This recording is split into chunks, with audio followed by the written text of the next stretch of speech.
2025 was a wild ride for action fans. Franchises wrapped up, legends were rebooted, and a few surprises went way beyond expectations. Here are my top 20 action movies of the year. Sharp, focused, and straight to the point. Mission Impossible. The Final Reckoning brings Tom Cruise back one last time as Ethan Hunt, and he delivers with full force. The action is as spectacular as expected, but what really stuck with me is the emotional tone. The stunts no longer feel like pure spectacle, they reflect a character at the end of his road. Christopher McQuarrie balances scale and intimacy better than ever, even though the runtime is definitely felt. Ballerina expands the John Wick universe with a deadly elegance. Ana de Armas carries the film with icy poise. Her fights feel like choreographed rage. The story is simple, sure, but the film impresses visually throughout. What I really like is how it doesn't try to copy Wick. Instead, it adds its own layer. Less mythology, more personal revenge and identity. Demon Slayer, Kimetsu no Yaiba, the movie Infinity Castle is an audio-visual storm.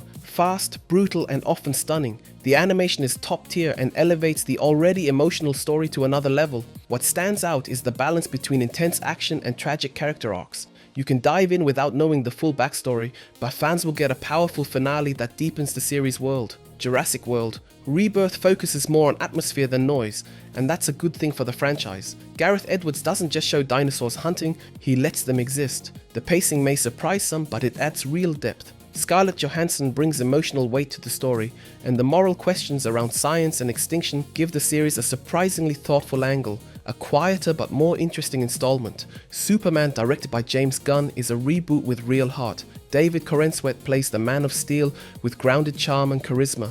The film balances classic values with modern questions. Truth, identity, responsibility. Visually clean without being overloaded. The ending is surprisingly quiet, which works in its favor. No over-the-top chaos, just a smart attempt to make Superman relevant again. Easily one of the bolder superhero films of the year. The Fantastic Four, First Steps, finally brings Marvel's first family back with some dignity. The 1960s aesthetic adds charm without feeling cheesy. Pedro Pascal and Vanessa Kirby lead the team with strength and subtlety. The action is solid, but it's the team chemistry that really stands out. While the pacing stumbles in parts, this is a worthy restart. Not a game changer, but a film that finally respects the source.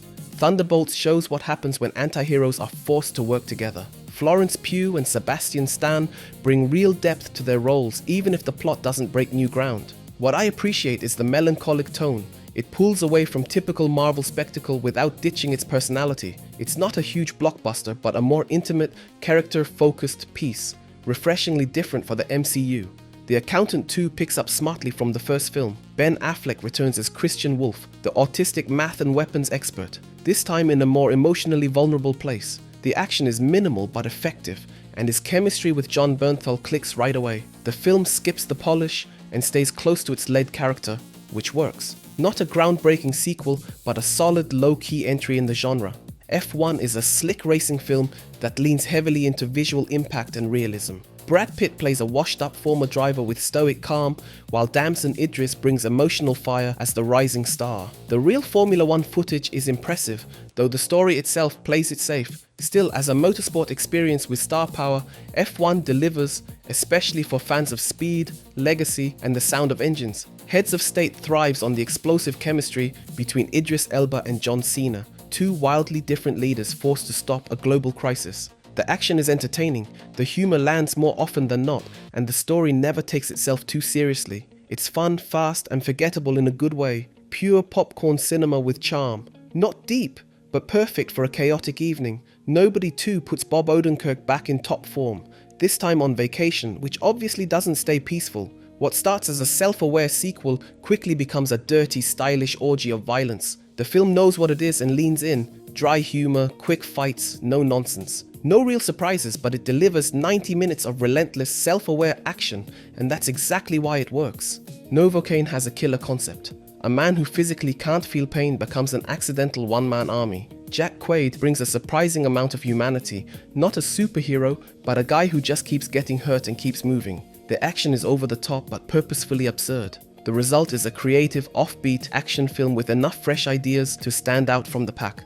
Sisu. Road to Revenge is an ultra-brutal revenge tale that plays like a snow-covered western. Jorma Tomila barely speaks, but dominates every frame with sheer presence. The action is raw and direct, the visuals stylized but never pretentious. I like how it takes a simple revenge plot and turns it into pure determination. Not deep, but an uncompromising ride through snow, blood and grit. One battle after another is high-caliber character drama disguised as a political thriller. Leonardo DiCaprio plays a man torn between duty and past, with Paul Thomas Anderson's direction keeping it sharp and focused. The action is sparse but powerful. It underlines the conflict rather than distracting from it. What impressed me most is how the film breathes. It doesn't shout, it resonates. And that's rare. Predator. Badlands gives the aging franchise a welcome new edge. This time, the story follows a young outcast predator in search of meaning, more identity than hunt. Elle Fanning plays an android with unexpected depth, and the PG-13 approach works better than expected because the film focuses more on character than kills. Gritty action still delivers, but with a surprisingly reflective tone. Predator, Killer of Killers takes a bold, stylistic turn, an animated anthology with 3 stories set in wildly different time periods. That's gutsy, and it pays off. The film adds fresh layers to the Predator mythos without losing focus. The animation is top-notch, and the tone is dark and mature.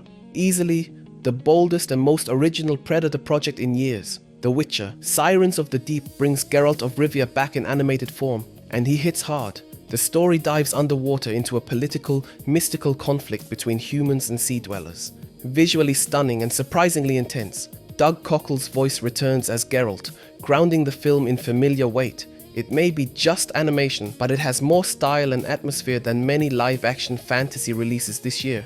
Ad Vitam is a French Netflix action thriller starring Guillaume Canet as a former Special Forces soldier on a personal rescue mission. The story is straightforward, but the calm, focused direction gives the film weight. The action is tight, realistic, and used sparingly. This isn't about spectacle, it's about determination. Carried by Canet's quiet intensity, it's not flashy, but it holds your attention. Tron. Ares sends Jared Leto into a digital world where AI crosses into real life. The visuals are stunning. Neon lightscapes, geometric battles, a pulsing electronic score. The plot remains vague, but as a sensory experience it absolutely works. If you're looking for deep sci-fi philosophy, you'll find only hints, but as a bold visual journey, it's one of 2025's most unique action offerings. Warfare takes a very different approach. Pure realism. Based on a real Navy SEAL mission in Iraq, it strips away Hollywood polish and dives into a nearly documentary-style intensity. The camera stays close, the dialogue feels improvised. This isn't action for entertainment. It's raw, physical, and grounded. Not a crowd pleaser, but a brutal, respectful look at real-life warfare.